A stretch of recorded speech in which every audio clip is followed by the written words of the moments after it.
We were talking about Crusader Rabbit, and I do have a few more questions for you on that. One is, what was Jay Ward's involvement creatively with the series?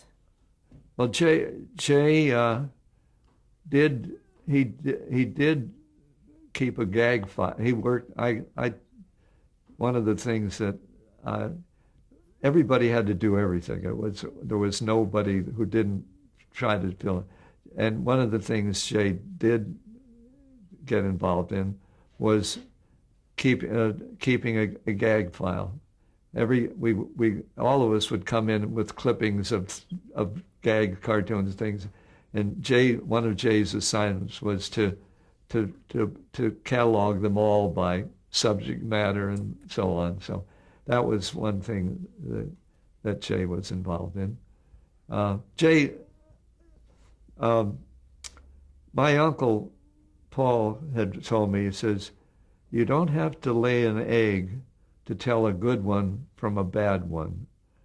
And Jay was very good at at knowing what would work and what wouldn't work. And so Jay was very good at grading eggs. So we'd come up with an idea, and he said, "Well, I think it'd be better if you try something else." He didn't try to tell you what to do. He just and later we'll get into that. But it was Jay had what he called J rating, and that his whole thing is that's not J rated. And that started there. Yeah. Now, were you involved in the business aspects of the program, or did you let Jay handle all of that? No. Jay handled the contracts, the whole business dealings. I was just concerned with trying to come up with a better and better and better quality film. Was Jerry Fairbanks involved in the creative process? No, no. Let's talk a little bit about the voices that were used. How were they cast? Well, Jay did handle the casting. We would do a script, and Jay, we would record over at Sound Recorders in San Francisco. And we had a cast of, we had Lucille Bliss, who played the voices of Crusader, and she doubled on some other things. And Vern Loudon played the part of the Rags the Tiger. And let's see who else was involved there. Russ Coughlin played the voice of the villains. Roy Whaley was the narrator, and he was very good. And Patty Pritchard, she was. But there was a lot of doubling, and people, they all would do any voices, and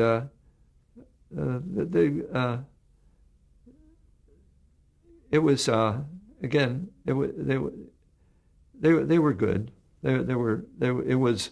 I do think later when we got into Hollywood, and we were able to have the really top flight voices for the later series, there was a jump in quality. The thing is that just as we had been learned, this was really the quality of radio was still a part of what we were dealing with. And the wonderful Jack Benny's voices.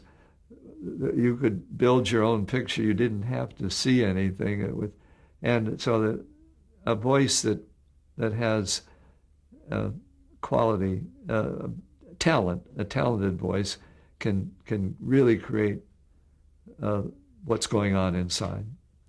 Now, originally, where was the studio located? Originally, once you started production.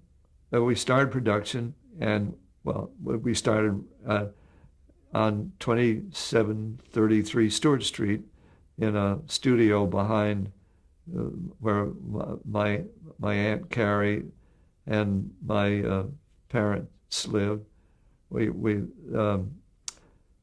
we lived upstairs and downstairs, and the studio had been, well, it had been a lot of things. It had at one time it had been my Aunt Carrie, who was a sculptress, she had it as a studio for her artwork, and downstairs there were a couple of sheds that were used for the duplex out front for storage, and then there was a double garage. So all of this was finally rebuilt, revamped, and made it a studio out of that. Now, who was in your original animation team? You want to talk about those people? Oh, who was our gang here? I'll read the names off to you. Yeah. Well, we had Bob Olson, who was the cameraman, and we had Tom Stamford, who was the editor. He did the editing, and Tom would later go on to win an Academy Award for editing on West Side Story, so we got him off to a pretty good start. There was Joe Curtin, who had worked with me at Terry Toons, and he came out and worked with us. Bob Mills, who handled, he did backgrounds, and Jay, who was the business manager. There was Chuck Poussin, who handled production. So there was a lot of, but there was a lot of everybody doing everything. It wasn't as though there were only probably, what was it, maybe maybe a dozen of us in production. So it later, and other people would come up and work with us out of curiosity. They heard about it. And Grim Natwick, who was the creator of Betty Boop, he had come up and worked with us for a while, and he had worked on Minnie the Mer Bunny. He loved to do the feminine figure, so he worked with us. But again, a lot of people came up and just out of curiosity to see how it was, but it was a very limited. There were a couple of other people. Russ Scholl. Russ, yeah. Russ was, he did, let me see, Russ, he worked on backgrounds too, I think. But again, there was nobody, it wasn't as though you were assigned one desk. Everybody, whatever had to be done, everybody would jump in and help out on it. There's also Jerry Ray. Jerry was designed. He was a model man and the original Crusader was pretty gross, and he modified it and made Crusader Rabbit a lot more of an acceptable personality. I think he did a good job of taking the heavy-handed drawing and making it into more of an animated character. But you drew the original characters as you saw them? Well, I did it, but it wasn't that. Again, as I say, I had help even from the beginning in doing the heavy line. Yeah. Now, did you have any interference, say, from the network creatively? Any what? Any interference from the network involving storylines, anything like that? Well, there was we did get a lot of some criticism saying that the humor was too sophisticated for children. But again, as I say, we didn't cotton to that. We just said, if you don't like it, lump it. Did Crusader Rabbit have a sponsor? Yeah, they had a sponsor. Who sponsored it?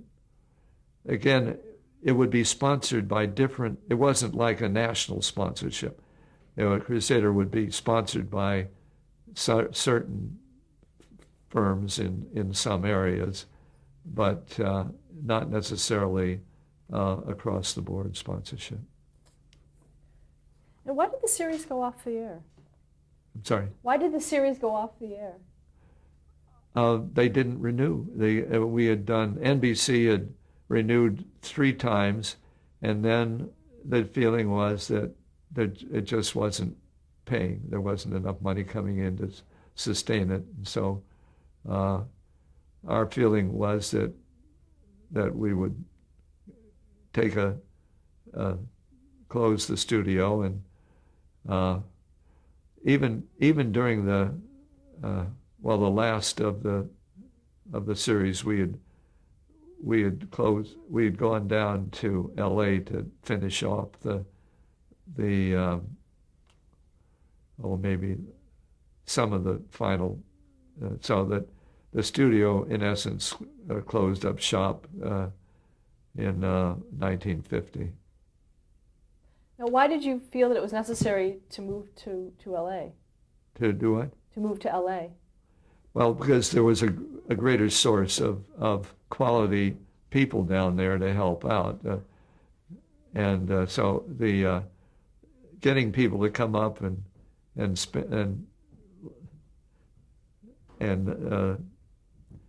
put people were curious, but the artists didn't feel there was much future in it. But we could, in going to LA, we could get a little bit more quality animators working on the finishing. Did you have other projects that you tried to sell? Oh yeah, we were always trying to expand into the what would be the comic strips of television. We were always thinking eventually we would build toward a full show of our own, and that was what we were hoping for. But when Fairbanks, when NBC didn't renew, it was that we figured we're going to have a hiatus. So Jay went back into real estate, and I went into advertising. Did your studio do any other animation work aside from Crusader Rabbit? Commercials or anything like that? No, we might have done 1 or 2, but not really. No, there wasn't enough money in it at all. This was 51, but I got a good job in an advertising agency because of the fact that I had created, or so they were led to believe, created Crusader Rabbit. And so I was welcomed with open arms into the agency, and it was an exciting time. What agency was that? It's called Guild Bascom Bonfili, and they had made a success of a peanut butter called Skippy Peanut Butter, which was produced by Jerome Rosefield over in Alameda, and it was really a superior peanut butter, and so many agencies. It's long after a while became the #1 seller in the world. So people would come to the advertising agency and say, well, if they can do that for Skippy, they can do it for us. So we had the agency grew from when I went with them. There was probably 9 or 10 people there, but by the time that job grew and grew and grew, and so finally I held that job for 17 years. My hiatus went on and on and on, but it was a lot of fun. I became vice president in charge of television. What kind of ads did you work on? We specialized in food accounts only, and the good thing about a food account is you have to titillate the public into trying it once, and if they like it, fine. If they don't, no amount of advertising is going to change their mind. So it was called we were an offbeat agency. We were trying to just titillate the public and do it with humor and to get them to just try it once. Any memorable ads that you created for television? Well, yeah. Well, we had Golden State Movie Time. Golden State was a client of ours, and our slogan for that was we had an animated cow who danced, and our cows are never contented. We're always trying to turn out a better grade of milk. It's just silly stuff, but it was it was a very successful career. Did you use your animation expertise? Yeah, well, I had by then, of course, there were animated animation firms down in Los Angeles that I would go down and hire to do the animation. We didn't. I never did it. I did the story. I would do the storyboards as I had always done, but we would hire a commercial producer to do the animation. And when you left that agency after 17 years, Beg your pardon? after you left the agency after 17 years, did you retire or did you move on? No, I went into partnership with a fellow named Dave Fulmer, and he had been working at the agency, and we had a creative service, Anderson Fulmer, but again, we found that, and one of our accounts was we worked for was Jack Daniels, and so we did work for them.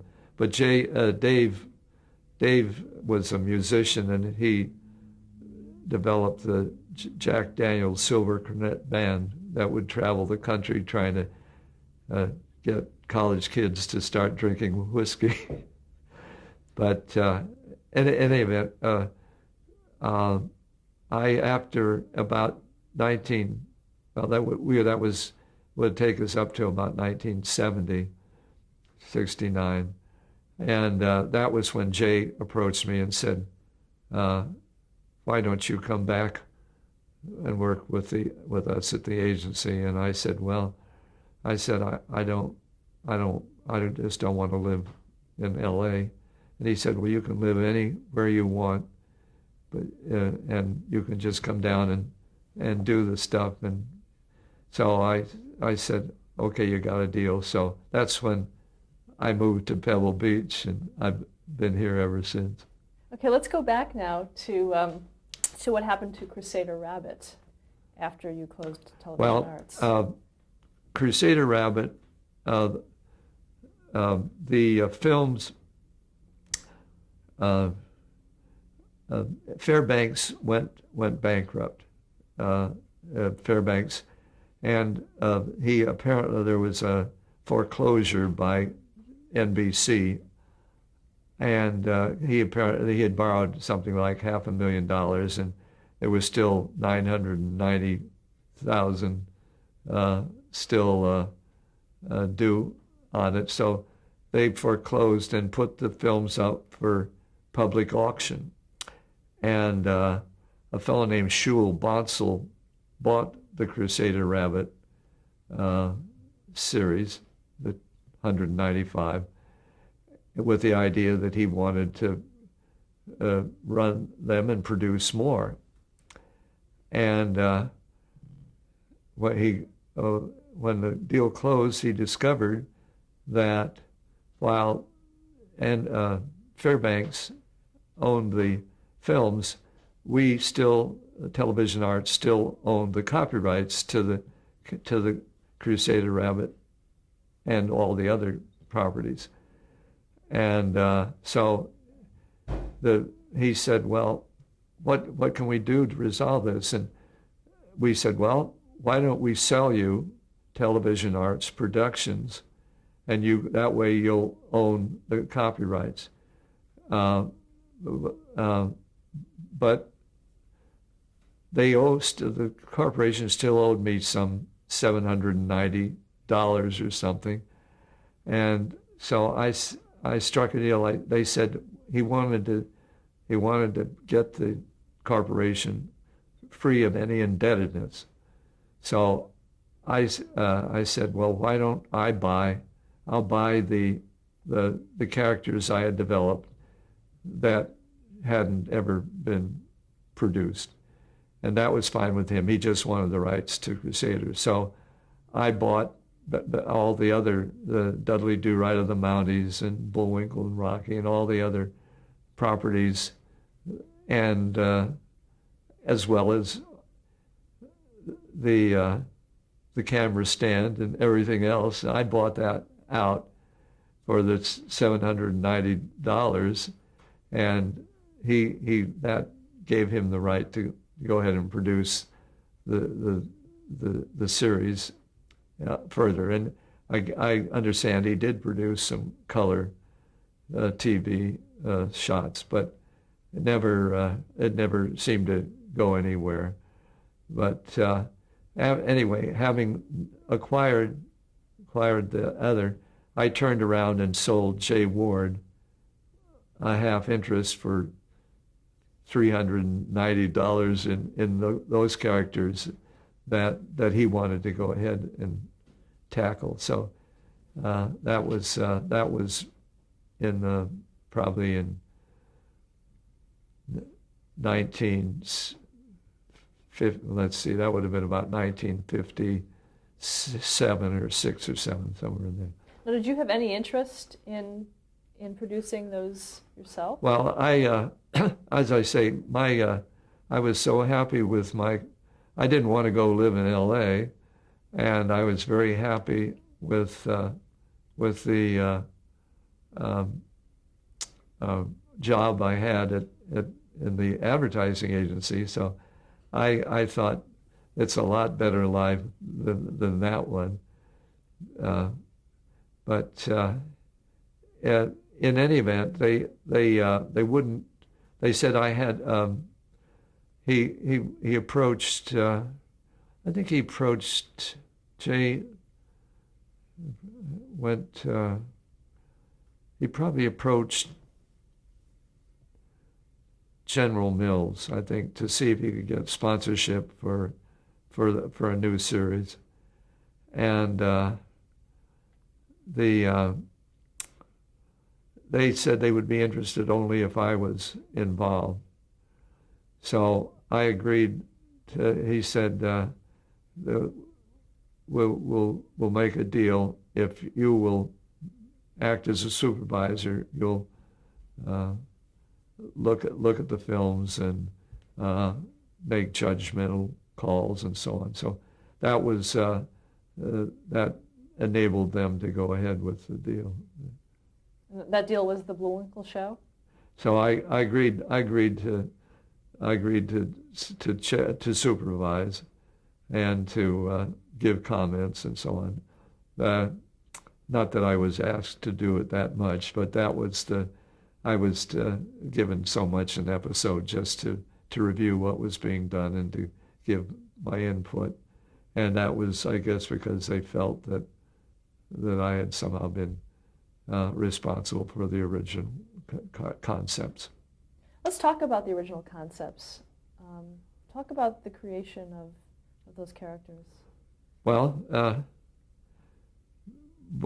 what we had a number of developments that we had considered.